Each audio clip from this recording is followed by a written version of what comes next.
Pemirsa, sudah 1 minggu dana kelurahan diterima BKD Prabu Mulih dari pemerintah pusat sebesar 4.375 juta rupiah agar pembangunan sarana dan prasarana kelurahan bisa segera berjalan.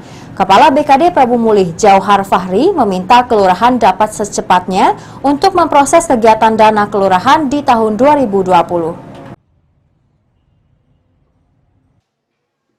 Badan Keuangan Daerah Kota Prabu Mulih sudah menerima dana kelurahan tahun 2020 sebesar 4.375 juta rupiah sekitar seminggu yang lalu.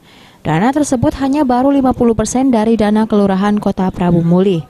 Dana yang berasal dari pemerintah pusat akan dialokasikan untuk 25 kelurahan yang ada di Kota Prabu Mulih. Itu artinya setiap kelurahan akan menerima kucuran dana sekitar 175 juta rupiah. Kegunaan dana kelurahan antara lain untuk pembangunan, pengembangan sarana dan prasarana baik fisik maupun non-fisik.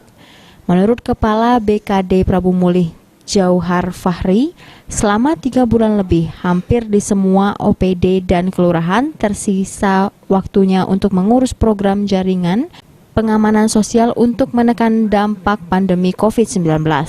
Ia berharap kepada kelurahan untuk sesegera mungkin memproses kegiatan dana kelurahan di tahun 2020.